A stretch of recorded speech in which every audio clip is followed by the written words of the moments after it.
আল্লাহ বলছে কাইফা তাকফুরুনা বিল্লাহ, কেমন করে আমার সাথে কুফরি করতে পারো, আমার সাথে নাফরমানি করতে পারো।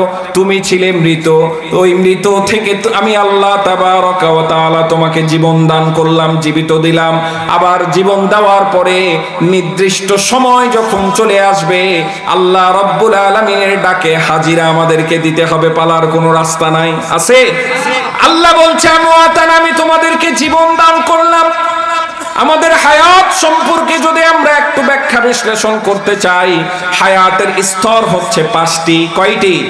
আরো জোরে বলেন। হায়াতের স্তর হচ্ছে 5টি। 1 নম্বরে হচ্ছে আলামে আরওয়াহ। আমরা এই পৃথিবীতে আসার পূর্বে ছিলাম আলামে আরওয়াহ, রূহের জগতে।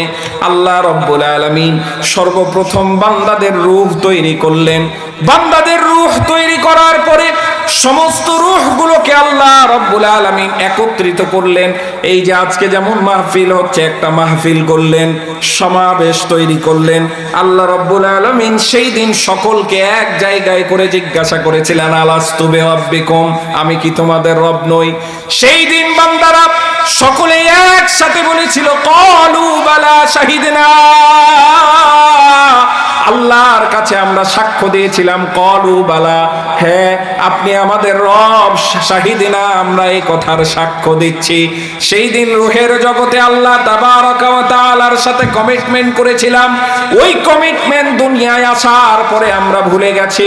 আল্লাহ রব্বুল আলামিন বলছে, বান্দারে কাইফা তাকফুরুনা বিল্লাহ, আমার সাথে শিরক করছো, আমার সাথে কুফরি করছো, নাফরমানি করছো, নামাজ পরিত্যাগ করছো, সুদ খাচ্ছো, ঘুষ খাচ্ছো, জিনা ব্যভিচারের সাথে যুক্ত আছো, আমার কোরআনের আইন তোমরা চালু করছো না, প্রতিষ্ঠা করছো না, আমার কোরআন অনুসারে জীবন পরিচালনা করছো না। আমি আল্লাহ রব্বুল আলামিন যদি চাইতাম, ওই রূহের জগতেই তোমাকে আমি শেষ করে দিতে পারতাম। বলেন পারতো কি পারতো না? আলহামদুলিল্লাহিল্লাযী হাদানা লিহাযা ওয়া মা কুন্না লিনাহতাদিয়া লাউলা আন হাদানাল্লাহ।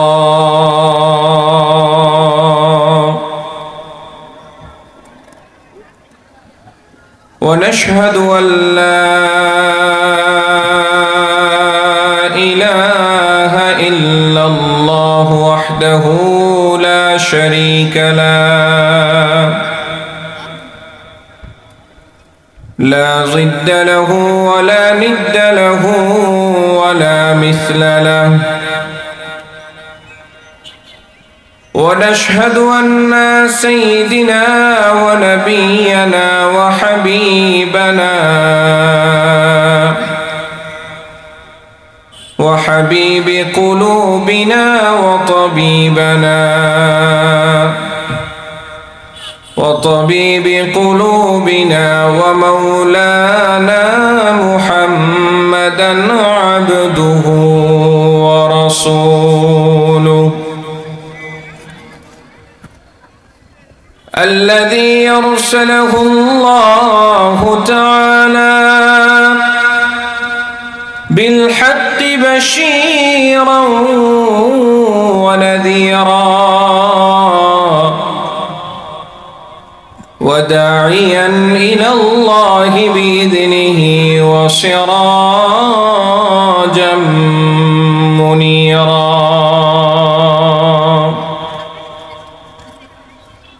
فقد قال الله سبحانه وتعالى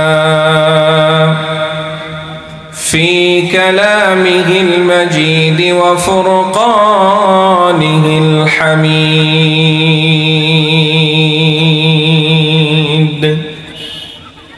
সকলে জবান ছেড়ে দিয়ে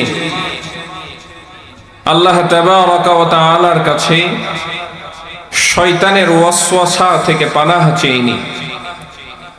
আউযু বিল্লাহি মিনাশ শাইতানির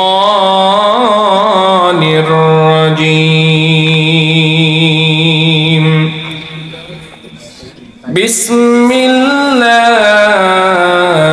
বিসমিল্লাহির রাহমানির রাহিম।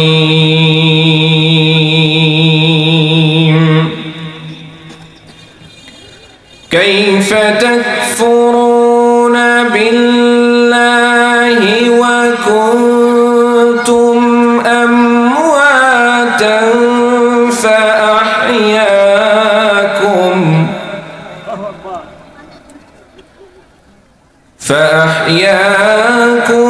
ثم يميتكم ثم يحييكم ثم إليه ترجعون.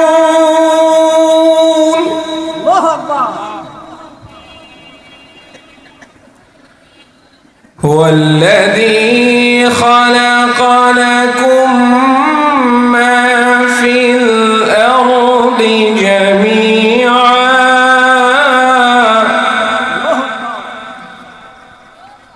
ثم استوى إلى السماء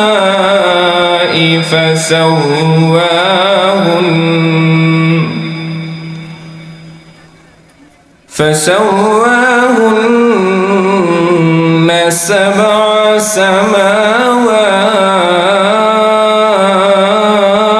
سماوات وهو بكل شيء عليم.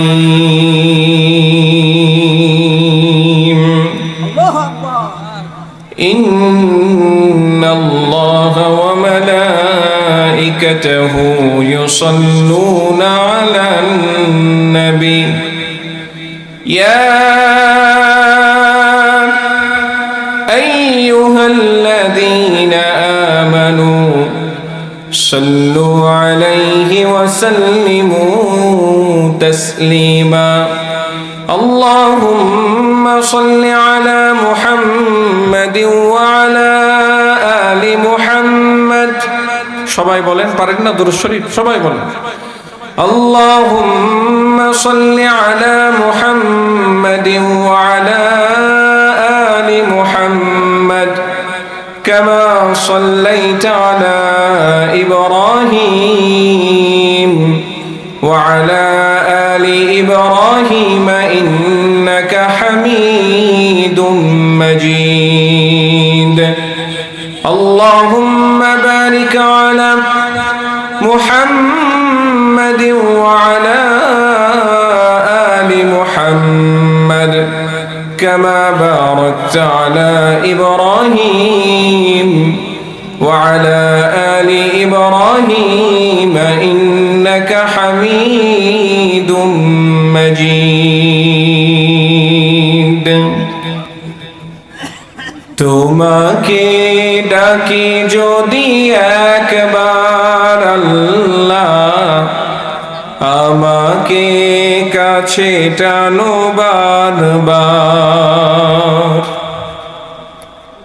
তোমাকে ডাকি যদি একবার আল্লাহ, আমাকে কাছে টানো বারবার। যদি পথ ভুলে যাই আমাকে দিও ঠাই, যদি পথ ভুলে যাই আমাকে দিও ঠাই, দিও দিশা এইটুকু আবদার আল্লাহ, আমাকে কাছে টানো বারবার। তোমাকে ডাকি যদি একবার আল্লাহ, আমাকে কাছে টানো বারবার। দুনিয়ার বুকে আমি এক মুসাফির, বনে যাই প্রতিদিন গুনাহের জাল। স্বপ্নের দল বেঁধে রাতে করে ভিড়, আসবে কি কাঙ্ক্ষিত সোনালি সকাল। দুনিয়ার বুকে আমি এক মুসাফির, বনে যাই প্রতিদিন গুনাহের জাল। স্বপ্নের দল বেঁধে রাতে করে ভিড়, আসবে কি কাঙ্ক্ষিত সোনালি সকাল, হয়ে গেলে পেরেশান ও আমার রহমান, হয়ে গেলে পেরেশান ও আমার রহমান, জিকিরে হতে দিও একাকার আল্লাহ, আমাকে কাছে টানো বারবার। সবাই বলি, তোমাকে ডাকি যদি একবার আল্লাহ, আমাকে কাছে টানো বারবার, তোমাকে ডাকি যদি একবার আল্লাহ, আমাকে কাছে টানো বারবার। যুব তাফসীর কমিটির উদ্যোগে 20তম বার্ষিকী 2 দিন ব্যাপী ঐতিহাসিক তাফসীরুল কোরআন মাহফিলের প্রথম রজনীর প্রথম অধিবেশনের সুযোগ্য সম্মানিত সভাপতি সাহেব, এলাকার জননিন্দিত আলেমে দ্বীন মাওলানা মোহাম্মদ তাজিমুল হক সাহেব উপস্থিত আছেন। আল্লাহ তাবারাকা ওয়া তাআলা ওনার হায়াতুত তাইয়্যিবা দান করুক, সকলে বলে আমিন। সুস্থতার নিয়ামত দান করুক, সকলে বলে আমিন। প্রথম দিনের আপনাদের প্রধান আলোচক হিসাবে আলোচনা পেশ করবেন বিশিষ্ট ইসলামী চিন্তাবিদ, প্রিয় ভাই মাওলানা মোহাম্মদ রবিউল ইসলাম খুলনা। আগামীকালকে আছে শেখ বাশার বিন হায়াত আলী। প্রথম রজনীর প্রথম অধিবেশনে আমার সামনে উপবিষ্ট আমার বাবারা, আমার বন্ধুবর, আমার যুবক ভাইরা, খালেদ সাইফুল্লাহর উত্তরসূরি আমার প্রিয় যুবক ভাইরা, পদ্মার অন্তরালে অপেক্ষামান সম্মানিতা মা এবং বোনেরা, আগত স্বাগত সমস্ত মেহমানরা, ওলামায়ে হযরতগণ, সকলকে জানাই শুরুতেই অন্তরের অন্তরস্থল থেকে সালাম, আসসালামু আলাইকুম ওয়া রাহমাতুল্লাহি ওয়া বারাকাতুহু। আল্লাহ তাবারাকা ওয়া তাআলার কাছে শুকরিয়া আদায় করছি, দুনিয়ার সমস্ত ব্যস্ততা থেকে মুক্ত করে, আরামের ঘুমকে হারাম করে দিয়ে, আরামের বিছানাকে হারাম করে দিয়ে, ধুলির আসনে বসে আল্লাহর কালাম থেকে কোরআন শোনার, কোরআন বুঝার, আলোচনা বুঝার জন্য আমাদেরকে আল্লাহ কবুল করেছেন। এই জন্য আল্লাহর দরবারে শুকরিয়া, প্রাণ খুলে বলি আলহামদুলিল্লাহ। আরো জোরে বলি আলহামদুলিল্লাহ। রব্বানা লাকাল হামদ হামদান কাসীরান তাইয়িবান মুবারাকান ফি, ইয়া রাব্বি লাকাল হামদু কামা ইয়ানবাগি লিজালালি ওয়াজহিকা ওয়া আযীমি সুলতানিক। শুকরিয়া আদায় করলাম কার? সুখে দুঃখে ভালো খারাপে সব সময় যার শুকরিয়া আদায় করব, বলেন তো তিনি কে? শুকরিয়া যদি আদায় করি, আমাদের নিয়ামতগুলো যিনি বৃদ্ধি করবেন তিনি কে? আল্লাহ। সম্মানিত উপস্থিতি, তারপরে পরে লাখো কোটি দরুদ ও সালাম বর্ষিত হোক আমাদের প্রাণ প্রিয় নেতা, কলিজার স্পন্দন, আমাদের রোল মডেল, মুসলমানের আদর্শ, মুসলমানের নেতা, আখিরি নবী, খাতামুন নবিয়্যিন, ইমামুল মুরসালিন, জনাবে মুহাম্মদুর রাসূলুল্লাহ, সকলে বলি সাল্লাল্লাহু আলাইহি ওয়াসাল্লামের প্রতি। সম্মানিত উপস্থিতি, একটি হাদিস আমি যখন পড়তাম ভাবতাম যে উম্মতি মুহাম্মদের ৭৩টা কাতার হবে। উম্মতি মুহাম্মদের উম্মতদের ৭৩ কাতারের মধ্যে একটা কাতার যাবে জান্নাতে। কয়টা? একটা কাতার যাবে জান্নাতে। কেন যাবে একটা কাতার জান্নাতে? তার অন্যতম কারণ আজকের এই মাহফিলের চিত্র দেখলেই বোঝা যায়। মাহফিলের এই কোরআনের মজলিসে, এই কোরআনের জান্নাতি ময়দানে মানুষ যতগুলো আছে তার চেয়েও বেশি বাজারে আছে, বলেন ঠিক কিনা? অথচ পৃথিবীর মধ্যে সবচেয়ে নিকৃষ্ট জায়গা হচ্ছে বাজার, সবচেয়ে দামি জায়গা হচ্ছে কোরআনের ময়দান। যেই জায়গায় কোরআন এবং রাসূলের হাদিস নিয়ে আলোচনা হয়, ওই জায়গাটা সাধারণ জায়গা হয় না। ওই জায়গাটাকে জান্নাতের বাগানে যিনি পরিণত করেন তিনি কে? বসে থাকলে সওয়াব, বসে থাকলে সওয়াব। কোন কথাতে আমার হেদায়েত চলে আসে, কোন কথাতে জীবন ঘুরে যায়, কোন কথাতে হতাশে জর্জরিত জীবনটা আমার লাইনে চলে আসে, এটা আল্লাহ তাবারক ওয়া তাআলা ভালো জানেন। এই জন্য এখনো যারা এদিক সেদিক ঘোরাফেরা করছি, মেহেরবানি করে কোরআনের মজলিসে আমরা চলে আসি সবাই। সম্মানিত উপস্থিতি, রাসূল সাল্লাল্লাহু আলাইহি ওয়াসাল্লামের উপরে ১৫০০ বছর পূর্বে একটি কিতাব নাজিল আল্লাহ করেছিলেন। এই কিতাবটির নাম বলেন তো কি? মহাগ্রন্থ আল কোরআন। মক্কায় যে সময় মানুষ মানুষকে বিশ্বাস করত না, আজকে আমাদের সমাজের যে ভয়ানক চিত্র, যেখানে সেখানে গুম চলছে, খুন চলছে, চাঁদাবাজি চলছে, টেন্ডারবাজি চলছে, বলেন ঠিক কিনা? রাস্তায় কোনো নিরাপত্তা নাই, ইমাম সাহেবের নিরাপত্তা নাই। ইমাম সাহেব 2 দিন ধরে মসজিদে নাই, হঠাৎ পাওয়া যাচ্ছে কোথায়? উলঙ্গ অবস্থায়, গাছের সাথে শিকল দিয়ে বাঁধা অবস্থায় ইমাম সাহেবকে পাওয়া যাচ্ছে, বলেন ঠিক কিনা? এই সমাজের, ঘুণে খাওয়া সমাজের চেয়েও খারাপ একটা অবস্থা ছিল সেই সময় মক্কা। যে সময় মানুষের নিরাপত্তা ছিল না, যেই সময় মানুষ মানুষকে বিশ্বাস করত না, ওই সময় পৃথিবীর সবচেয়ে নিকৃষ্ট জাতিগুলোকে, নিকৃষ্ট মানুষগুলোর উপরে আল্লাহ তাবারক ওয়া তাআলা এমন একটা কালামে হাকিম নাজিল করলেন, এমন একটা কষ্টি পাথর নাজিল করলেন, যে কষ্টি পাথরের ছোঁয়ায় পৃথিবীর সবচেয়ে নিকৃষ্ট মানুষগুলো পৃথিবীর সর্বশ্রেষ্ঠ মানুষে পরিণত হয়ে গেছে, বলেন না সুবহানাল্লাহ। পৃথিবীর সবচেয়ে বড় সন্ত্রাস ছিল আবু বকর রাদিয়াল্লাহু তাআলা আনহু। রাসূল সাল্লাল্লাহু আলাইহি ওয়াসাল্লাম দোয়া করেছিলেন, আল্লাহ আবু জেহেলকে অথবা আবু বকরকে ইসলামের ছায়াতলে কবুল করে নেন। উমর, আবু জেহেলকে অথবা হযরত উমর ফারুক রাদিয়াল্লাহু তাআলা আনহুকে কবুল করে নেন। আল্লাহ রাব্বুল আলামিন উমর ফারুক রাদিয়াল্লাহু তাআলা আনহুকে কবুল করে নিয়ে তাকে শুধু উমর ফারুক রাখলেন না, উমর ফারুক সিদ্দিক উপাধিতে ভূষিত করে অর্ধ পৃথিবীর বাদশাহ, খলিফা হিসাবে আল্লাহ তাকে, খলিফা হিসাবে আল্লাহ তাবারক ওয়া তাআলা তাকে চেয়ার দান করলেন, বলেন না সুবহানাল্লাহ। বলেন আজও সেই কোরআন আছে না নাই? আজও এই কোরআন আছে না নাই?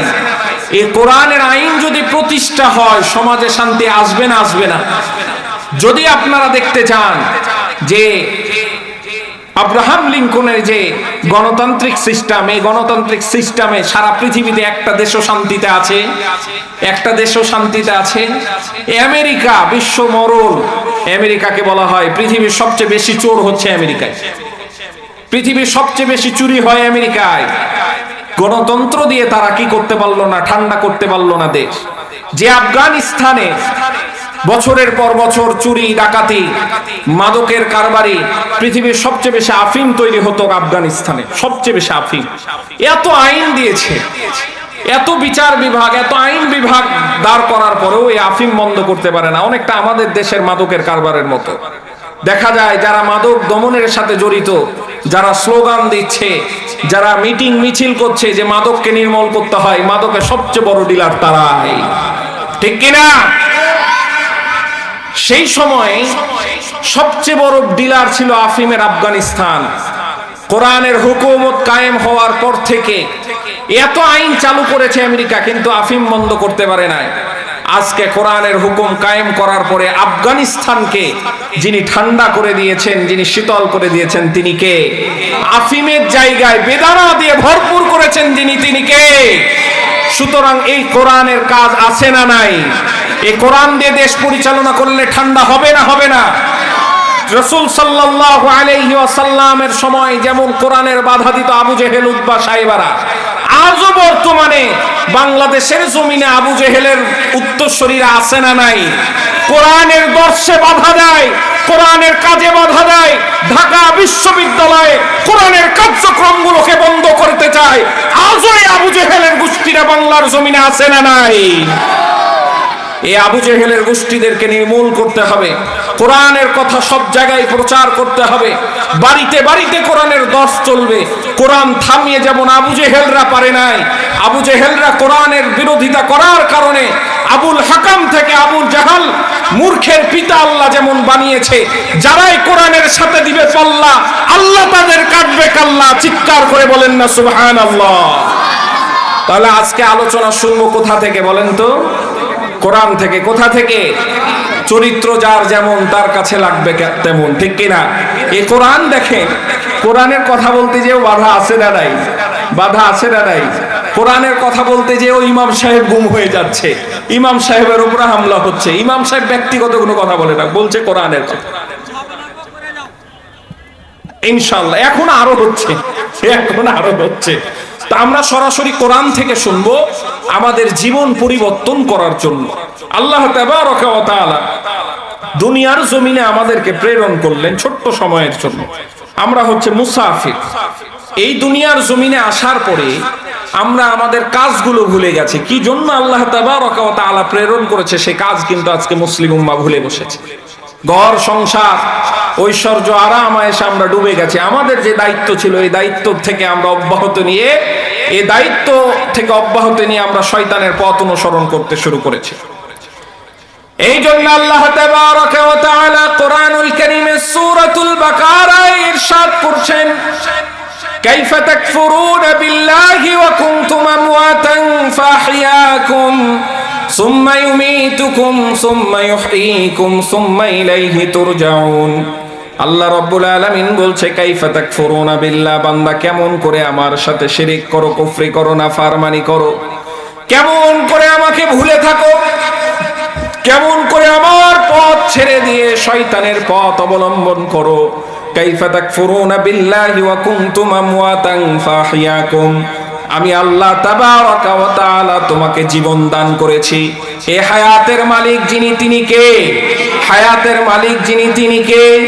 আপনি আমি চাইবো না, কেউ পৃথিবীর চাই না যে আমার চুলগুলো সাদা হয়ে যাক, কেউ পৃথিবীর চাই না আমার চোখগুলো ঝাপসা হয়ে যাক, কেউ পৃথিবীর চাই না যে আমার চামড়াগুলো ঢিলে ঢালা হয়ে যাক। আমি না চাওয়া সত্ত্বেও আল্লাহ রাব্বুল আলামিন আমার অজান্তে কখন কখন আমার এই কালো চুলগুলো পাকায়া দিবে। কেউ কি থামানোর ক্ষমতা আছে? কারো কি থামানোর ক্ষমতা আছে? আল্লাহ রাব্বুল আলামিন আপনার আমার চোখগুলোকে ঝাপসা করে দিবে, চোখগুলোকে দুর্বল করে দিবে। পৃথিবীর কোনো শক্তি নাই যে থামাতে পারে। আল্লাহ রাব্বুল আলামিন আমার আপনার যৌবনটাকে শেষ করে দিবে, যৌবনটাকে দুর্বল বানায় ফেলবে। পৃথিবীর কোনো শক্তি নাই যে আমাকে আপনাকে থামাইতে পারে, এই যৌবন ধরে থাকতে পারে। আমেরিকার একজন পপ স্টার ছিল, নাম তার হচ্ছে মাইকেল জ্যাকসন। কি বলেন তো? Michael Jackson. সে চেয়েছিল আমি বছরের পর বছর বাঁচবো, এই জন্য তার শরীরের অঙ্গ প্রত্যঙ্গ অর্গানগুলো দান করার জন্য, ডোনেট করার জন্য মানুষদেরকে কোটি কোটি ডলার দিয়ে পুষতো। তার সাথে ডাক্তারের বহর চলতো, তার সাথে ডাক্তারের বহর চলতো। যখন কোনো খাবার খেত এই খাবারটা পরীক্ষা করে খেত। আমরা এই সময়ে এসে মাস্ক পরিধান করেছি, এই সময়ে এসে করোনার সময় আমরা হ্যান্ড গ্লোভ ব্যবহার করেছি, কিন্তু মাইকেল জ্যাকসন সেই সময় খালি হাতে কারো সাথে হ্যান্ডশেক করতো না, জীবাণু লেগে যাবে এই জন্য তার উদ্দেশ্য ছিল বাঁচবো। কিন্তু আল্লাহ তো হায়াতের মালিক, আল্লাহ তো মাউতের মালিক। এত কিছু করার পরও ওই মাইকেল জ্যাকসন 50 বছর পার করতে পারে নাই। ও মুসলমান, তাহলে আল্লাহ বলছে, কাইফা তাকফুরুনা বিল্লাহ, কেমন করে আমার সাথে কুফরি করতে পারো, আমার সাথে নাফরমানি করতে পারো। তুমি ছিলে মৃত, ওই মৃত থেকে আমি আল্লাহ তাবারক ওয়া তাআলা তোমাকে জীবন দান করলাম, জীবিত দিলাম। আবার জীবন দেওয়ার পরে নির্দিষ্ট সময় যখন চলে আসবে আল্লাহ রাব্বুল আলামিনের ডাকে হাজিরা আমাদেরকে দিতে হবে, পালার কোনো রাস্তা নাই। আছে?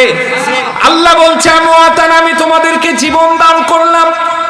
আমাদের হায়াত সম্পর্কে যদি আমরা একটু ব্যাখ্যা বিশ্লেষণ করতে চাই, হায়াতের স্তর হচ্ছে 5টি। কয়টি? আরো জোরে বলেন।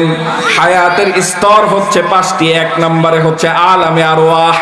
আমরা এই পৃথিবীতে আসার পূর্বে ছিলাম আলামে আরওয়াহ, রূহের জগতে। আল্লাহ রাব্বুল আলামিন সর্বপ্রথম বান্দাদের রূহ তৈরি করলেন। বান্দাদের রূহ তৈরি করার পরে সমস্ত রূহগুলোকে আল্লাহ রব্বুল আলামিন একত্রিত করলেন। এই যে আজকে যেমন মাহফিল হচ্ছে, একটা মাহফিল করলেন, সমাবেশ তৈরি করলেন, আল্লাহ রব্বুল আলামিন সেই দিন সকলকে এক জায়গায় করে জিজ্ঞাসা করেছিলেন, আলাস্তু বিরাব্বিকুম, আমি কি তোমাদের রব নই? সেই দিন বান্দারা সকলে একসাথে বলেছিল, ক্বালু বালা শাহিদনা, আল্লাহর কাছে আমরা সাক্ষ্য দিয়েছিলাম, ক্বালু বালা, হ্যাঁ আপনি আমাদের রব, শাহিদিনা, আমরা এই কথার সাক্ষ্য দিচ্ছি। সেই দিন রূহের জগতে আল্লাহ তাবারাকা ওয়া তাআলার সাথে কমিটমেন্ট করেছিলাম, ওই কমিটমেন্ট দুনিয়ায় আসার পরে আমরা ভুলে গেছি। আল্লাহ রব্বুল আলামিন বলছে, বান্দারে কাইফা তাকফুরুনা বিল্লাহ, আমার সাথে শিরক করছো, আমার সাথে কুফরি করছো, নাফরমানি করছো, নামাজ পরিত্যাগ করছো, সুদ খাচ্ছো, ঘুষ খাচ্ছো, জিনা ব্যভিচারের সাথে যুক্ত আছো, আমার কোরআনের আইন তোমরা চালু করছো না, প্রতিষ্ঠা করছো না, আমার কোরআন অনুসারে জীবন পরিচালনা করছো না। আমি আল্লাহ রব্বুল আলামিন যদি চাইতাম, ওই রূহের জগতেই তোমাকে আমি শেষ করে দিতে পারতাম। বলেন পারতো কি পারতো না? পারতো কি পারতো না? রূহের জগতে আল্লাহ রব্বুল আলামিন আমাদেরকে যখন একত্রিত করেছিলেন, আদম আলাইহিস সালাতু ওয়াস সালামকে দেখায়, আদমকে দেখাচ্ছে। আল্লাহ রব্বুল আলামিন কোরআনে বর্ণনা করছেন, ওয়াইদ আখাযনা মিসাক ওয়াইদ আখাযা রাব্বুকা মিন বানি আদামা মিন যুহুরিহিম, আদমকে, আদমের পৃষ্ঠদেশ থেকে যখন মানুষদেরকে বের করলো, আদমকে দেখাচ্ছে লক্ষ লক্ষ কোটি কোটি মানুষ, পৃথিবীর শুরু থেকে নিয়ে শেষ পর্যন্ত যত মানুষ আল্লাহ তাবারাকা ওয়া তাআলা পৃথিবীর জমিনে পাঠাবেন, এই সমস্ত মানুষের রূহগুলোকে একত্রিত দেখার পরে হযরত আদম আলাইহিস সালাম বলছে, আল্লাহ এরা কারা? আদম জিজ্ঞাসা করছে, আল্লাহ এরা কারা? হযরত আদম আলাইহিস সালামকে আল্লাহ বলছে, এগুলো হচ্ছে তোমার সন্তান। এই সন্তানগুলো পর্যায়ক্রমে পৃথিবীতে আসতে থাকবে। এই সন্তানদের মধ্য থেকে একজনের মাথার মধ্যে উজ্জ্বলতাটা একটু বেশি, নূর ঝলকাচ্ছিল। আল্লাহ তাবারাকা ওয়া তাআলা কে জিজ্ঞাসা করছে, আল্লাহ তাফসীরের মধ্যে এসেছে, আল্লাহ ওই যে নূর ঝলকাচ্ছে, চেহারার মধ্যে যে আলো ফুটছে, ওই মানুষটিকে আল্লাহ তাবারাকা ওয়া তাআলা বলছে, বহুকাল পরে একজন তোমার সন্তান আসবে, তার নাম হবে দাউদ। তার নাম কি হবে? দাউদ। আল্লাহকে জিজ্ঞাসা করছে, আল্লাহ এ দাউদের হায়াত কতটুকু হবে? আল্লাহ রাব্বুল আলামিন বলছে, মাত্র 60 বছর হবে, 60 বছর হায়াত হবে। এইবার হযরত আদম বলছে, আল্লাহ এত কম হায়াত, আমি আমার হায়াত থেকে 40 বছর দাউদকে দান করে দিলাম। দান করে দিয়ে সব স্বাভাবিক চলতে শুরু করলো। হযরত আদম যখন দুনিয়ার জমিনে আসছে, দুনিয়ার জমিনে যখন তার সময় পূর্ণ হয়ে গেল, সময় পূর্ণ হয়েছে, মালাকুল মাউত এসে উপস্থিত হয়েছে। এবার মালাকুল মাউতকে জিজ্ঞাসা করছে, এই বেটা তুমি এত তাড়াতাড়ি কেন আসলে? এত তাড়াতাড়ি কে? আমার তো সময় এখনো আছে, আরো তো 40 বছর আছে। মালাকুল মাউত বলছে, ওগো আল্লাহর নবী, রূহের জগতে আপনি দাউদকে 40 বছর দান করেছিলেন, আপনার 40 বছর তো শেষ হয়ে গেছে সেই দিন। হযরত আদম বলছে, এমন কোনো কথা আমার মনে নাই। ওই যে আদম সন্তান ভুলে যায়, আদম সন্তান ভুলে যায়, যে কমিটমেন্ট করেছিল আদম যেমন ভুলে গেছে, তার সন্তানেরা আমরা আল্লাহর সাথে যে ওয়াদা করেছিলাম, আলাস্তু বিরাব্বিকুম, আল্লাহ আমাদের রব, আদম সন্তানের জন্য আমরাও সেই কমিটমেন্ট গুলো ভুলে গেছি। আল্লাহ রাব্বুল আলামিন এই জন্য বলছে, কাইফা তাকফুরুনা বিল্লাহি ওয়া কুনতুম আমওয়াতান ফাআহইয়াকুম সুম্মা ইউমীতুকুম সুম্মা ইউহয়ীকুম সুম্মা ইলাইহি তুরজাউন। বান্দা, তুমি মৃত থেকে আমি আল্লাহ তোমাকে জীবিত করলাম, আবার জীবিত হওয়ার পরে নির্দিষ্ট সময় আসবে তোমাকে আমি মৃত্যু দান করব। আলামে আরওয়াহ, আলামে আরওয়াহ, রূহের জগৎ থেকে আল্লাহ দ্বিতীয় যে স্তর, যে হায়াতের স্তরে আমাদেরকে নিয়ে আসলেন, সেই জায়গাটার নাম হচ্ছে আলামে রেহাম, মায়ের গর্ভের মধ্যে। কোথায়? মায়ের গর্ভের মধ্যে একটা নির্দিষ্ট সময় আমরা পার করে এসেছি। এই মায়ের গর্ভের মধ্যে আল্লাহ রাব্বুল আলামিন মানুষের মধ্যে জিন্দা মানুষ কেমন ভাবে তৈরি করলেন। আল্লাহ তাবারাকা ওয়া তাআলা এক ফোঁটা পানিকে জমাট রক্ত আকারে পরিণত করে ফাকাসাউনাল ইযাম লাহমা, গোশত দিয়ে, রগ দিয়ে, চামড়া দিয়ে সুন্দরভাবে ফ্রেম বানিয়ে মানুষ তৈরি করলেন। আমার ভাইয়েরা, দুনিয়া দুনিয়ায় আসার পরে আজকে আমরা কি খাবো, 20 বছর পরে কি করব, কি খাবো, আমার সন্তানেরা কি খাবো, আজকেও হিসাব করে রেখেছি। করেছি কি করিনি বলেন? 50 বছর পর কি খাবো এটারও হিসাব আছে আমার কাছে, আপনার কাছে। ব্যাংক ব্যালেন্স তৈরি করেছি যে শেষ বয়সে ওইটা করব, ওইটা করব, কিন্তু শেষ বয়স পর্যন্ত যে আমরা টিকবো এটা কি কোনো গ্যারান্টি আছে? কোনো গ্যারান্টি আছে? পৃথিবীর এত পশু পাখি আছে, তাদের কোনো ব্যাংক ব্যালেন্স নাই, তাদের বিশ্ব ব্যাংক নাই, তাদের ইসলামী ব্যাংক নাই, সোনালী ব্যাংক নাই, কোনো ব্যাংক নাই, তারপরেও তারা একদিনের জন্য না খেয়ে থাকে না। বলেন ঠিক কিনা? আমরা যে পরিমাণ গোস্ত খাই আমাদের সারা জীবনে, এর চেয়ে বহু গুণ বেশি গোস্ত খায় একটা বাঘ। কিন্তু বাঘ কখনো টেনশন করে না যে আজকে তো হরিণ খেয়ে নিলাম, একটা হরিণ জমা করে রাখি, পরবর্তীতে খাবো, এই চিন্তা তার নাই। আজকেরটার হিসাব করে সে জানে রিজিকের মালিক কে। ওয়ামা মিন দাব্বাতিন ফিল আরদি ইল্লা আলাল্লাহি রিজকুহা। আল্লাহ তো রিজিকের মালিক। একটা পাখি যখন সকালবেলা ক্ষুধার্ত পেট নিয়ে বাড়ি থেকে বের হয়, তার বাসা থেকে বের হয়, পৃথিবীর এমন কোনো পাখি নাই যে রাত্রিবেলা আসলো আর না খেয়ে আছে। আল্লাহ রাব্বুল আলামিন প্রত্যেকটা জীবের রিজিকের ব্যবস্থা করে দেন। আল্লাহ তাবারাকা ওয়া তাআলা আপনার আমার কি সামান্য রিজিক ব্যবস্থা করতে পারবেন না? বলেন পারবেন না? কিন্তু আমরা মানুষরা ভুলে গেছি আলামের ইহামের মধ্যে যে আল্লাহ আমাদেরকে রিজিক দান করলো, মায়ের পেটের মধ্যে যখন আপনার আমার রূহটা দিয়ে দেওয়া হলো, রূহ আসার পরে স্বাভাবিকভাবে ক্ষুধার চাহিদা বেড়েছে। ক্ষুধা যখন লাগছে, আল্লাহ রাব্বুল আলামিন মায়ের নাভির সাথে সন্তানের নাভির কানেকশন দিয়ে দিল। মায়ের রক্ত দিয়ে সন্তানকে আল্লাহ রাব্বুল আলামিন আস্তে আস্তে বড় করে তুললো। বলেন না সুবহানাল্লাহ? মায়ের রক্ত দিয়ে বড় করলো। পৃথিবীর জমিনে আসার পরে আজকে আমার টাকা হয়েছে, আজকে আমার অর্থ হয়েছে, শক্তি হয়েছে, আজকে আমার লোকবল আছে, বাহুবল আছে, আজকে আমার সন্তান সন্ততি আছে, আমার বাড়িতে শত শত মানুষের খাবার জোটে, আমার বাড়িতে শত শত মেহমানের মেহমানদারি জোটে। কিন্তু এমন অনেক বাড়ি আছে মেহমানদের খাওয়ার জন্য খাবার রয়েছে, কিন্তু জনম দুঃখিনী মায়ের জন্য খাবার নাই। আছে না নাই? জনম দুঃখিনী মায়ের জন্য খাবার নাই। মা হচ্ছে বরকত, বাবা হচ্ছে বরকত। পৃথিবীর জমিনে যাদের অস্তিত্বে আমরা বাঁচলাম, এই মা বাবাকেই ভুলে গেছি। এই মা বাবাকে ভুলে গেছি, এই মা বাবার খেদমত করি না, এমন সন্তান আছে না নাই? আপনাদের দিকে নাই? আপনাদের দিকে নাই? শুধু বউ পেয়েছে আলাদা হওয়ার চিন্তা ভাবনা, বউ পেয়েছে আলাদা হওয়ার চিন্তা ভাবনা, কিন্তু একজন মা কি পরিমাণ কষ্ট করে। আলী রাদিয়াল্লাহু তাআলা আনহুর একটি উক্তি আছে, তোমার মায়ের যদি কষ্ট বুঝতে চাও, কি পরিমাণ তোমাকে জন্ম দিতে যে কষ্ট পেয়েছে, তুমি তোমার গর্ভবতী স্ত্রীর দিকে তাকাও। যেমনই একজন স্ত্রীর মেয়ের রেহামের ভিতরে যেমনই সন্তান আসলো, আসার পরে যখনই পজিটিভ রিভিউ, বাচ্চা হয় না, বাচ্চা হয় না, বাচ্চা যখন হয়ে গেছে, এইবার বাচ্চা হওয়ার সঙ্গে সঙ্গে স্বামী স্ত্রীর কত রকম পরিকল্পনা যে আমার সন্তানটাকে আমি ডাক্তার করব, আমার সন্তানটাকে আমি ইঞ্জিনিয়ার করব, আমার সন্তানটাকে এইভাবে মানুষ করব। পেটের মধ্যে বাবা মা হাত দিয়ে, মায়ের পেটের উপরে বাবা হাত দেয়, সন্তানের নাতি পোতা পর্যন্ত প্ল্যান করে নেয়। বলেন ঠিক কিনা?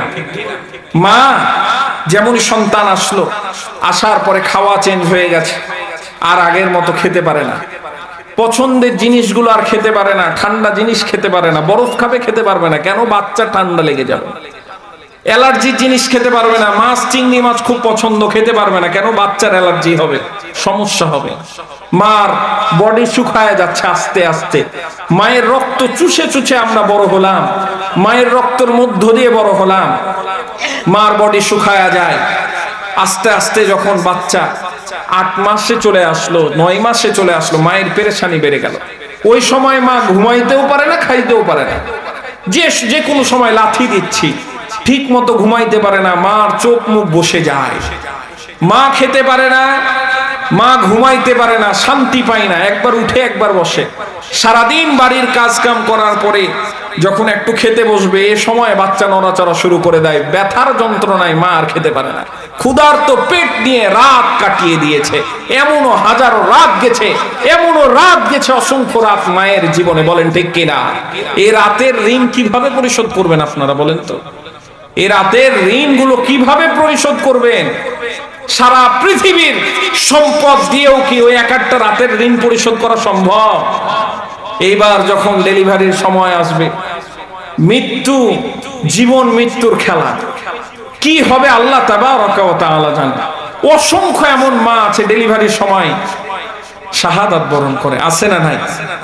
অসংখ্য মা আছে, অসংখ্য নারী আছে বাচ্চাকে জন্ম দিতে গিয়ে মারা যায়। জীবন মরণ নিয়ে আপনাকে আমাকে আমাদের মা এই পৃথিবীর জমিনে নিয়ে আসলো। নিয়ে আসার পরেও কি শান্তি আছে? নিয়ে আসার পরে মুহূর্তের মধ্যে কিছুক্ষণ পর পর প্রসাব করে, পায়খানা করে, বাচ্চা ভিজে যায়, ভিজা জায়গার উপরে মা শুয়ে থাকে, ভিজা কাপড়ের উপরে মা সারা রাত কাটায় দেয়, কিন্তু বাচ্চাকে শুকনা অবস্থায় রাখে। বলেন না সুবহানাল্লাহ। এমন কষ্ট মায়ের, সারা রাত ঘুমাতে পারে না সন্তান, রাত্রে বেলা ঘুমায় না, সারা রাত মাকে ঘুমাইতে দেয় না। একটু যখন মায়ের চোখটা লেগে এসেছে, মায়ের চোখটাতে যখন তন্দ্রা লেগে এসেছে, ওই সময় বাচ্চা প্রসাব করে দিয়েছে, কাঁদতে শুরু করেছে, ওই সময় বাচ্চার দুধের প্রয়োজন হয়ে গেছে। আমার ভাইরা, মা ঘুমাতে পারে না। এইভাবে মা একটি দুইটি বছর না, কয়েকটি বছর নির্ঘুম রাত কাটায় দিয়েছে আমাদের জন্য। বলেন ঠিক কিনা? তো যেই কথা বলছিলাম, আল্লাহ তাবারaka ওয়া তাআলা মায়ের পেটের মধ্যে বান্দাদের রিজিকের ব্যবস্থা করে দিয়েছেন। ওই আল্লাহ তাবারaka ওয়া তাআলা দুনিয়াতে আসার পরেও, আপনার দুনিয়াতে আসার পরেও আছে না নাই? আছে না নাই? রিজিকের ব্যবস্থা যেমন করে আল্লাহ রাব্বুল আলামিন মায়ের পেটের মধ্যে করলো, আল্লাহ বলছে খলাকাল ইনসান, বান্দারে আমি তোমাকে সৃষ্টি করলাম, তোমার সমস্ত জরুরত আমি মিটায় দিব। যেমন করে তোমাকে মায়ের পেটের মধ্যে আমি তোমার খাবারের ব্যবস্থা করেছি, দুনিয়াতে আসার পরে যখন তুমি বাচ্চার আকারে আসবে, দুনিয়ার গোশত তুমি খাইতে পারবে না, দুনিয়ার ভাত তুমি খেতে পারবে না, রুটি তুমি খেতে পারবে না, ফলমূল তুমি খেতে পারবে না, তোমার কচি ঠোঁট, কচি দাঁত হয় নাই, কচি মাড়িগুলো, এগুলো সহ্য করতে পারবে না। কিন্তু বান্দা, আমি তোমাকে সৃষ্টি করলাম, খলাকাল ইনসান, আমি তোমাকে সৃষ্টি করলাম, তোমার সমস্ত প্রয়োজনগুলো আমি আল্লাহ রাব্বুল আলামিন মিটায়া দিলাম। বান্দারে, তুমি দুনিয়ায় আসার পূর্বেই তোমার খাবারগুলোকে তোমার মায়ের বুকের মধ্যে গরম করে রিজার্ভ করে রেখে দিয়েছি। বলেন না সুবহানাল্লাহ। এইবার বলেন, ওই আল্লাহ আছে না নাই? ওই আল্লাহ আছে না নাই? আল্লাহ আমার রব, এই রবই আমার সব, আল্লাহ আমার রব, এই রবি আমার সব, দমে দমে তনু মনে তারি অনুভব, দমে দমে তনু মনে তারি অনুভব, আল্লাহ আমার রব, এই রবি আমার সব।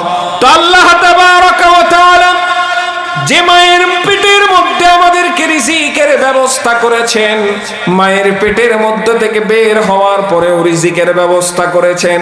ও দুনিয়ার মানুষেরা, দুনিয়ায় আসার পরে এই রিজিক নিয়ে তোমরা এত কেন টেনশন করো? এই রিজিকের মালিক যিনি, চিৎকার করে বলেন না কে তিনি? তোমার কত খাদ্য লাগবে আল্লাহ রাব্বুল আলামিন নির্দিষ্ট পরিমাণ তোমার খাদ্য তৈরি করে রেখেছেন। দুনিয়ায় আসার পূর্বে দুনিয়ায় কতটুকু তুমি চাল খাবে, কতটুকু তুমি গোশত খাবে, কতটুকু তুমি ফল খাবে, কতটুকু তুমি সবজি খাবে, সব কিছু তিনি নির্ধারিত করেছেন। তিনি কে? তারপরেও তোমাকে কেন হারাম খেতে হবে? বলেন ঠিক কিনা? কেন তুমি হারাম খাবে? হারাম খাইতে খাইতে অট্টালিকা তৈরি করেছো, বাড়ি বানাইতে বানাইতে 100, 200 না 320টা বাড়ি তুমি বানিয়ে ফেলেছো, যেই বাড়িগুলোতে তোমার পা দেওয়ার সৌভাগ্য হবে না। বলেন ঠিক কিনা? মানুষ বড়ই অকৃতজ্ঞ, বা মানুষ বড় আশ্চর্য একটা জীব। কত খাবে একটা মানুষ জীবনে? কত খাবে বলেন তো? খাওয়া কত লাগবে? আপনার খাওয়া কত লাগবে? সারা জীবনে আপনি কত কেজি চাল খাবেন, কত কেজি গোশত খাবেন? কিন্তু আমরা আমাদের খাওয়ার জন্য কোটি কোটি ডলার সুইস ব্যাংকে রিজার্ভ করে রেখে দিয়েছি, বলেন ঠিক কিনা?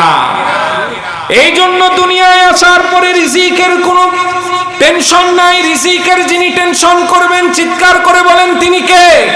আল্লাহ বলছেন ইন্নামা আমওয়ালুকুম ওয়া আওলাদুকুম ফিতনা, তোমাদেরকে আমি ধন দিলাম, দৌলত দিলাম, সন্তান সন্ততি দিলাম পরীক্ষা করার জন্য।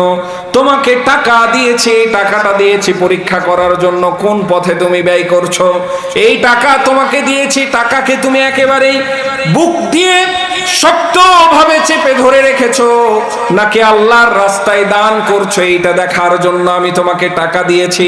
আবার তোমাকে আমি অভাব দিয়েছি, এই অভাবের সময়ও কি তুমি সবর ইখতিয়ার করতে পারছো কিনা, এই অভাবের সময়ও তুমি ধৈর্যশীলদের কাতারে থাকতে পারছো কিনা। আমার ভাইয়েরা, যেমন করে আবু বকর রাদিয়াল্লাহু তাআলা আনহু ছিলেন বড় দানশীল, তাবুকের যুদ্ধে কে কত টাকা দান করবে?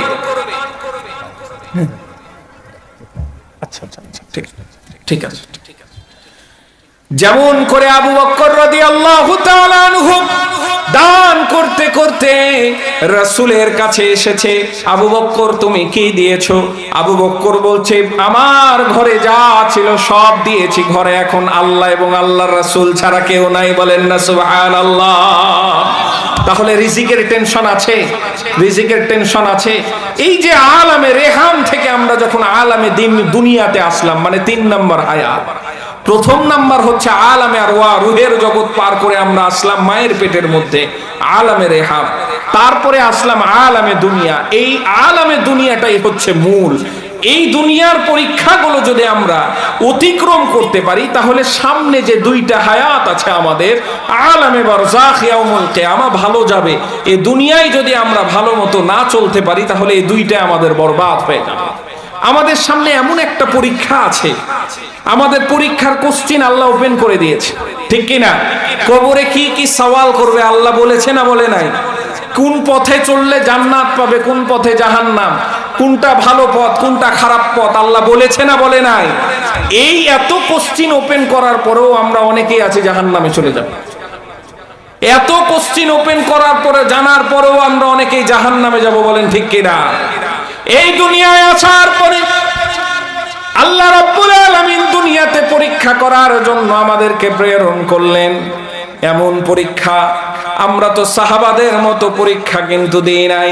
সাহাবা আজমাইনরা নিজের জীবন দিয়ে পরীক্ষা দিয়েছে, বলেন ঠিক কিনা?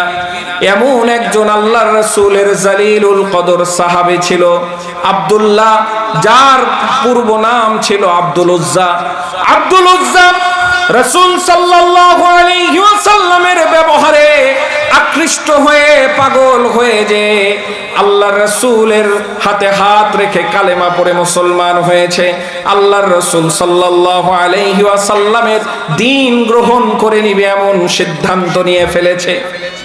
আমার ভাইরা একটু খেয়াল করেন, অবস্থাগুলো খেয়াল করেন। আপনি এখন মুসলমান, আপনি মুসলমান, মুসলমান সমাজের সাথে আপনার চলাফেরা মুসলমান, সব আত্মীয় স্বজন গুলো মুসলমান। এখন যদি আপনি হিন্দু হয়ে যান, তাহলে কি কঠিন অবস্থা হবে, কি কঠিন অবস্থা হবে, চিন্তা করেন তো।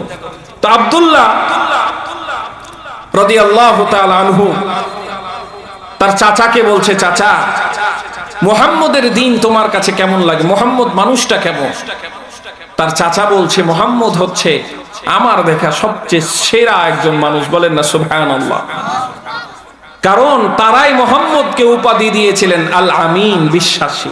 যে সময় মানুষ মানুষকে বিশ্বাস করতো না, ওই সময় উপাধি দিয়েছিল আল আমিন, বিশ্বাসী। তো চাচাকে বলছে, তাহলে তার দ্বীন তুমি গ্রহণ করে নাও। বলছে কখনোই না, আমি করব। বলছে ভাতিজা, তুমি যদি তার দ্বীন গ্রহণ করো, কি হবে তোমার পরিণতি? তোমাকে যতগুলো আমি সম্পদ দিয়েছি, সমস্ত সম্পদগুলো আমি কেড়ে নেব। ভাতিজা বলছে, চাচা আমি রাজি আছি, নিয়ে নেন সমস্ত সম্পদ। শুধু সম্পদ না, তোমার পরনের কাপড়টা পর্যন্ত আমি খুলে নিব। আব্দুল্লাহ রাদিয়াল্লাহু তাআলা আনহু পরনের কাপড়টা খুলে নিল, মায়ের কাছে চলে গেল। মা, মা দেখার সঙ্গে সঙ্গে চোখটা ঢেকে ফেলেছে। মা বলছে, বাবা এই অবস্থা কেন? মা বলছে, বাবা তোমার এই অবস্থা কেন? পরনের কাপড় কোথায় গেল? আব্দুল্লাহ সে বলছে, মা আমার কোনো অপরাধ ছিল না। আব্দুল্লাহ তো জেনা করে নাই। জেনা কি করেছে আব্দুল্লাহ? জেনা করে নাই, ব্যভিচার করে নাই, চুরি করে নাই, ডাকাতি করে নাই, রাহাজানি করে নাই, চাঁদাবাজি করে নাই, টেন্ডারবাজি করে নাই। আব্দুল্লাহর একটা অপরাধ, আব্দুল্লাহ তাওহীদের উপরে বিশ্বাস করে আল্লাহর উপরে ঈমান এনেছে, এইটাই তার অপরাধ। মাকে বলছে, মা আল্লাহকে আল্লাহ বলে স্বীকার করে নিয়েছি। মুহাম্মদের দ্বীন গ্রহণ করে নেওয়ার ফলে সমস্ত সম্পত্তি থেকে আমাকে আমার বাবা বঞ্চিত করলেন। শুধু তাই নয়, আমার সমস্ত সম্পত্তি থেকে আমার চাচা আমাকে বঞ্চিত করলো। শুধু তাই নয়, আমার পরনের কাপড়টা পর্যন্ত খুলে নিল। তুমি আমাকে একটা পরনের কাপড় দাও। দুইটা কম্বল তাকে দেওয়া হলো। একটা কম্বল দিয়ে তার নিচের সতরটা ঢাকলো, আর একটা কম্বল গায়ে দিয়ে রাসূল সাল্লাল্লাহু আলাইহি ওয়াসাল্লামের দরবারে যে হাজির হয়ে গেল। হাজির হয়ে যাওয়ার পরে রাসূল দেখছে, আব্দুল্লাহ কি অবস্থা তোমার? এমন কেন তোমার অবস্থা? তোমার কাপড় কোথায়? তুমি উলঙ্গ অবস্থায় কেন? রাসূলকে বলছে, ইয়া রাসূল আল্লাহ, আল্লাহর দ্বীন, আপনার দ্বীন গ্রহণ করার কারণে আমার সমস্ত সম্পদ চলে গেছে। শুধু তাই নয়, আমার পরনের কাপড়টাও চলে গেছে। আমাকে আমার সম্পত্তি থেকে বঞ্চিত করে দেওয়া হয়েছে। এইবার খেয়াল করেন তো মুসলমান, আপনারা আমরা তো সকলেই মুসলমান, বলেন দ্বীনের জন্য কি আমাদের কুরবানি দেওয়া লেগেছে? আমার কি সম্পদ হরণ করা হয়েছে? বলেন, হরণ করা হয়েছে? আমাকে কি আমার সম্পত্তি থেকে বঞ্চিত করা হয়েছে? আমাকে কি আমার বাড়ি থেকে বের করা হয়েছে? কোনো কিছুই করা হয় নাই। কিন্তু আব্দুল্লাহ রাদিয়াল্লাহু তাআলা আনহুকে সমস্ত সম্পত্তি থেকে বঞ্চিত করে উলঙ্গ করে রাসূলের দরবারে পাঠিয়ে দেওয়া হলো। রাসূল সাল্লাল্লাহু আলাইহি ওয়াসাল্লাম পরনের পোশাক তাকে দিল।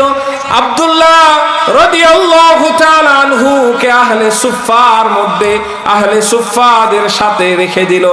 আহলে সুফফা হচ্ছে মসজিদে নববীর মধ্যে একটি মাদ্রাসা, মসজিদে নববীর মধ্যে একটি মার্কাজ, যেইখানে হাদিসগুলো সংকলন হতো। বলেন না সুবহানাল্লাহ।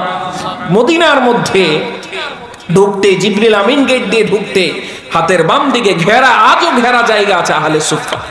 এই জায়গায় বসে বসে হাদিস বিশারদগণ, হাদিস যেমন আবু হুরায়রা রাদিয়াল্লাহু তাআলা আনহু সহ প্রখ্যাত সাহাবীরা আল্লাহর রাসূল কি করছে, কখন কোথায় যাচ্ছে, কোন কথা বলছে, সবগুলো লিপিবদ্ধ করত। আবু হুরায়রা রাদিয়াল্লাহু তাআলা আনহুর জীবনীগুলো যদি দেখি, আমরা একটু খেয়াল করি যে তিনি সব ছেড়ে দিয়েছিলেন শুধুমাত্র রাসূলের হাদিসগুলো সংকলন করার কারণে। আবু হুরায়রা রাদিয়াল্লাহু তাআলা আনহু মাঝে মধ্যে অজ্ঞান হয়ে যেতেন, মাঝে মধ্যে অজ্ঞান হয়ে ছটপট ছটপট করতেন মির্গি ব্যারামের মতো। সাহাবারা বলতো যে ওকে চামড়া শুকাও, ওর মির্গি ব্যারাম হয়েছে, ওকে চামড়া শুকাও। সাহাবারা জিজ্ঞাসা করতো, ও আবু হুরায়রা, তোমার কি মির্গি ব্যারামের সমস্যা আছে? মাঝে মধ্যেই দেখি তুমি এমন অচেতন হয়ে যাও। আবু হুরায়রা রাদিয়াল্লাহু তাআলা আনহু বলছে, আমার ভাইরা, আমার মির্গি ব্যারামের সমস্যা নাই। আমি একদিন, 2 দিন নয়, 3 দিন যাবত না খাওয়া অবস্থায় কেউ কিছু দিলে আমি খাই, কেউ কিছু না দিলে খাই না। যদি খাওয়ার রাসূল দেয় তাহলে আমি খাই, না দিলে খাই না। ক্ষুধার জ্বালা যখন সহ্য করতে না পারি তখন আমি বেহুশ হয়ে যাই। বলেন না সুবহানাল্লাহ। সব কিছু ছেড়ে দিয়েছে শুধুমাত্র রাসূলের জন্য, সব কিছু ছেড়ে দিয়েছে। কিন্তু আমরা এমন মুসলমান হলাম, কপাল পোড়া মুসলমান, আল্লাহর নবীর জন্য, ইসলামের জন্য ফজরের ঘুমটা হারাম করতে পারি না। বলেন ঠিক কিনা? ফজরে, এই যে জুমার দিনে আজকে ভর্তি মুসল্লি, প্রত্যেকটা মসজিদে ভরপুর মুসল্লি, কিন্তু ফজরের নামাজে যাবেন যে এক কাতারও জুটে না। কোন কোন মসজিদে আছে ইমাম, মুয়াজ্জিম আর খাদেম ছাড়া কেউ নাই। এমনও মসজিদ আছে ফজরের হালতের অবস্থা এত খারাপ যে আমি আমার সামান্য ঘুমটা কুরবানি করতে পারি না। দিনের জন্য আমি আমার ঘুমটা কুরবানি করতে পারি না, আমি আরামের ঘুমটা হারাম করতে পারছি না। এবার বলেন, এই মুসলমানকে দিয়ে কিভাবে আপনি দিন প্রতিষ্ঠা করবেন? বলেন ঠিক কিনা? সর্বপ্রথম তো নামাজের আল্লাহ হিসাব নিবে, নামাজের প্রথমে হিসাব নিবে। একজন মুসলমান ও মুসলমানের পার্থক্যই হচ্ছে নামাজ। আল্লাহ রাসূল শেষ কথাটাও বলে গেছেন, সালাত সালাত ওমা মালাকাত আইমানুকুম। সালাতের কথা আল্লাহ রাসূল সাল্লাল্লাহু আলাইহি ওয়াসাল্লাম বলে গেলেন, এই সালাত প্রতিষ্ঠা করে গেলেন। কোরআনুল কারীমে আল্লাহ রাব্বুল আলামিন 82 জায়গায় না সালাতের কথা বলেছে। কয় জায়গায় বলেন তো? 82 জায়গার মধ্যে আল্লাহ তাবারাকা ওয়া তাআলা কয় জায়গায় বলেছে তুমি নামাজ পড়ো? কয় জায়গায়? মাত্র এক জায়গায়। আল্লাহ তাবারাকা ওয়া তাআলা এক জায়গায় বললো তুমি সালাত পড়ো, নামাজ পড়ো, ফাসাল্লি লিরাব্বিকা ওয়ানহার। বাকি 81 জায়গায় আল্লাহ তাবারাকা ওয়া তাআলা বললেন তুমি সালাত প্রতিষ্ঠা করো। কিন্তু আমরা কি করি? একা একা নামাজ পড়ি। একা একা নামাজ পড়লে হবে? বাড়ির সকলে, বাড়িতে আপনাকে আগে সালাত প্রতিষ্ঠা করতে হবে, সমাজে সালাত প্রতিষ্ঠা করতে হবে। মসজিদ কমিটি যারা হবে এদের দায়িত্ব হবে শুধু মসজিদের ইমাম মুয়াজ্জিনকে চালানো, এদের দায়িত্ব হবে না। এদের দায়িত্ব হবে এলাকার সমস্ত মানুষ যেন মসজিদে আসে, মুসল্লি বাড়া হচ্ছে এদের প্রধানতম কাজ হবে। বলেন ঠিক কিনা? আজকে প্রত্যেকটা মসজিদে ক্ষমতা নিয়ে মারামারি চলে, প্রত্যেকটা মসজিদে ক্ষমতা নিয়ে মারামারি চলে। বলেন ঠিক কিনা?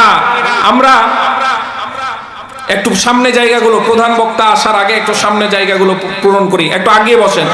লা ইলাহা ইল্লাল্লাহ, লা ইলাহা ইল্লাল্লাহ।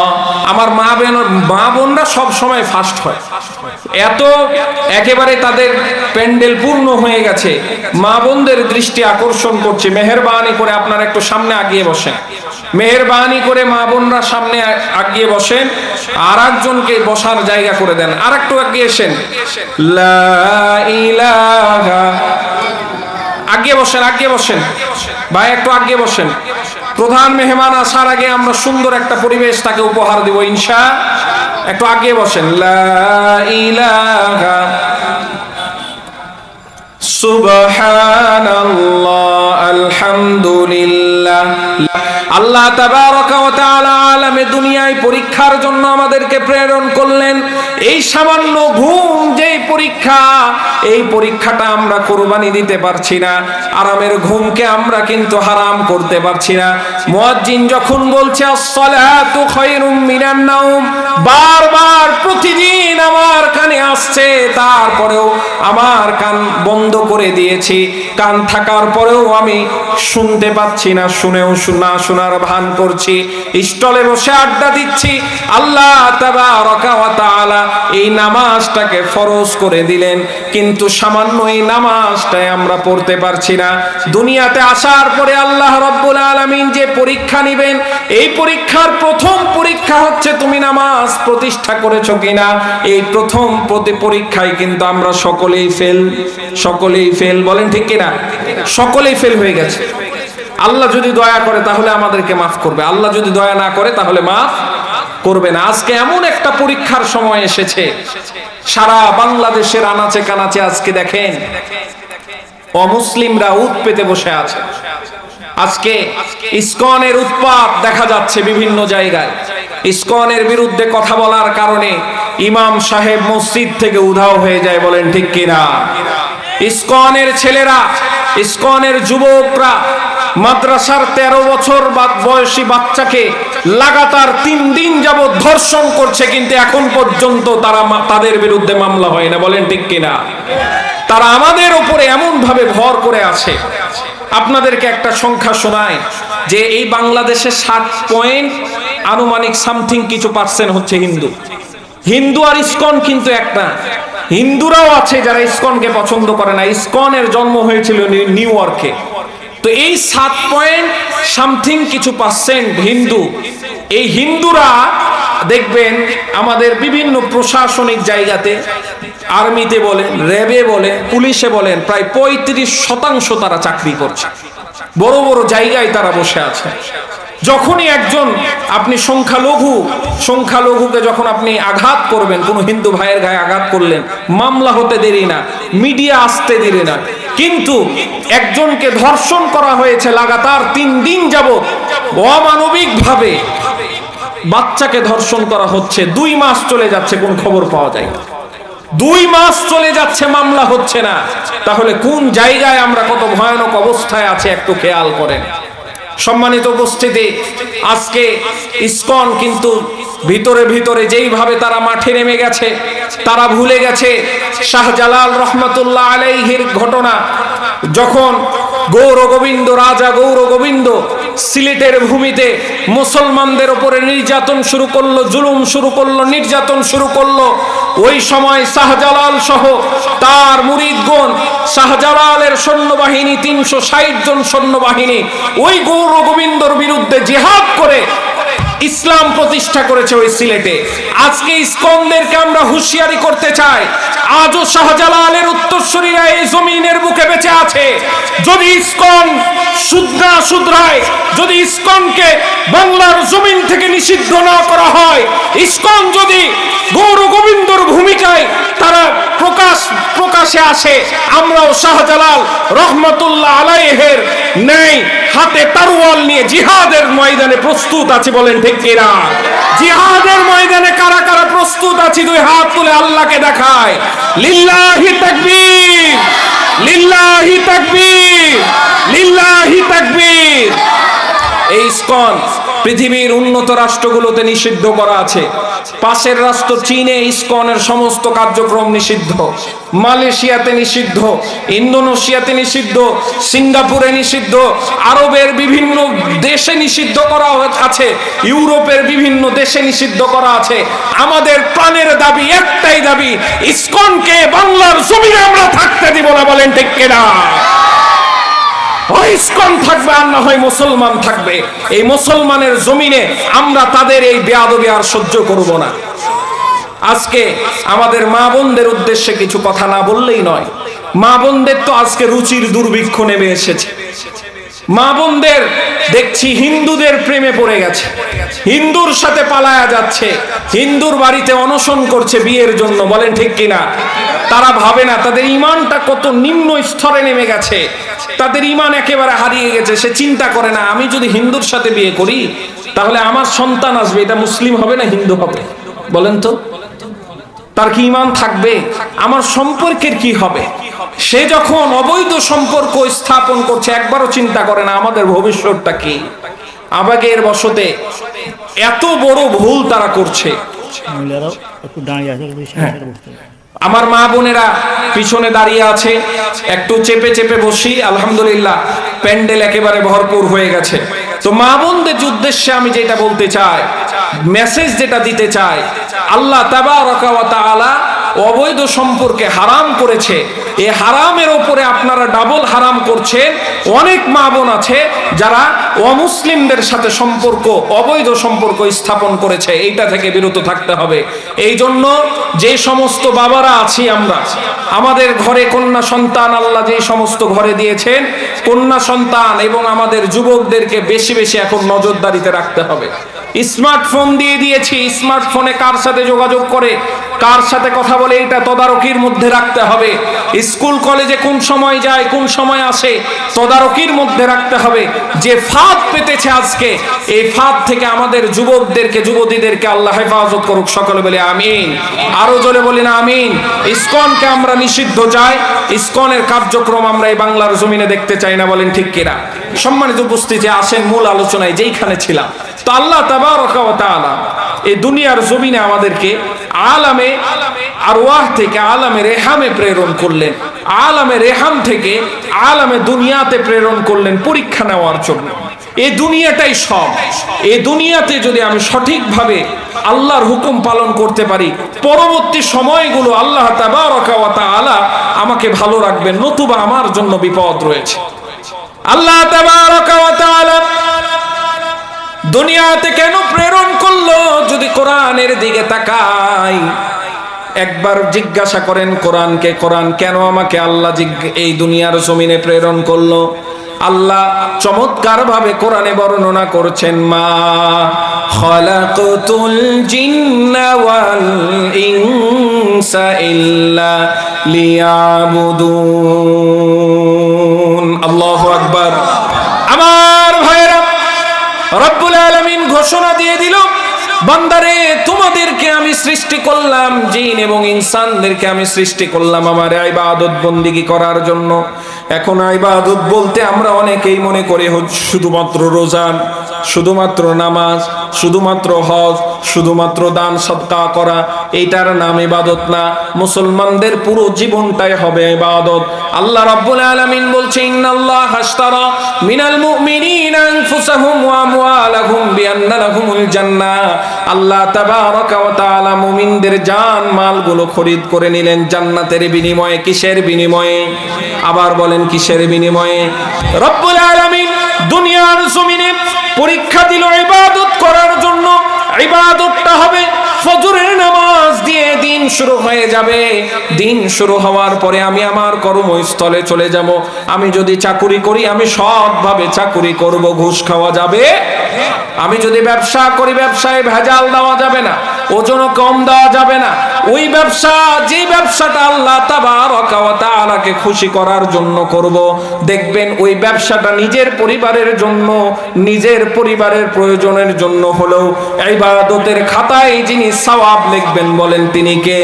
আল্লাহ রাসূল সাল্লাল্লাহু আলাইহি ওয়াসাল্লাম ব্যবসায়ীদের মর্যাদার সম্পর্কে বলছে, কথার মধ্যে কথা চলে আসে, যারা সৎ ব্যবসায়ী হবে, মিথ্যার আশ্রয় নিবে না, ভেজালের আশ্রয় নিবে না, আল্লাহকে ভয় করে রাসূলের আদর্শ অনুযায়ী আল্লাহ তাবারাকা ওয়া তাআলাকে খুশি করার জন্য যখন ব্যবসা করবে, আল্লাহ রাসূল সাল্লাল্লাহু আলাইহি ওয়াসাল্লাম বলবেন, ওই ব্যবসায়ীরা আল্লাহর রাসূলের সাথে পাশাপাশি জান্নাতে থাকবে। বলেন না সুবহানাল্লাহ।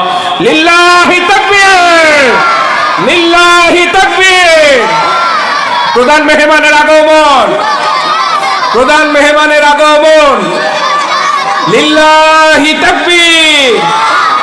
আল্লাহ রাব্বুল আলামিন এই দুনিয়ার জমিনে ইবাদত করার জন্য পাঠালো। আপনি যখন চাকুরিটা সৎভাবে করবেন, ওই চাকুরিটাও ইবাদত হয়ে যাবে।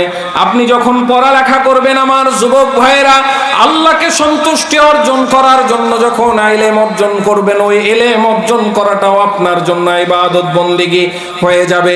আল্লাহ তাবারাকা ওয়া তাআলা এইভাবে আপনার পরীক্ষাগুলো কিন্তু নিবে।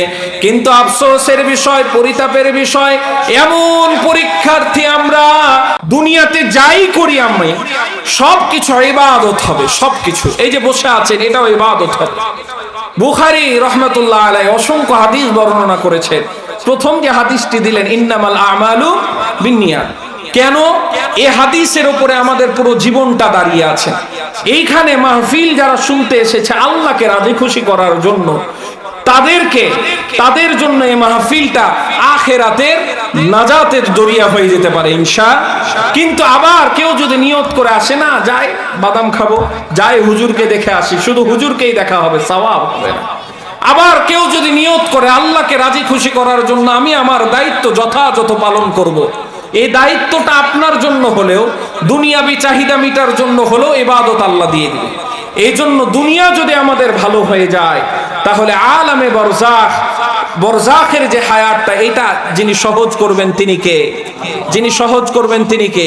সারা জীবন নবীর বিরুদ্ধে কথা বলে, সারা জীবন কোরআনের বিরুদ্ধে কথা বলে, সারা জীবন উলামায়ে কেরামের বিরুদ্ধে কথা বলে, ইমাম মুয়াজ্জিনের বিরুদ্ধে কথা বলে, মরার পর হুজুরদেরকে নিয়ে এসে চল্লিশা করে, হুজুরদেরকে নিয়ে এসে পড়ায়া মরা খাওয়ায়া কোনো লাভ হবে? এজন্য দুনিয়াতে থাকতেই সোজা হতে হবে। আল্লাহ তাবারাকা ওয়া তাআলা আমাদেরকে সঠিক বুঝ দান করুক। সকলে বলে আমিন।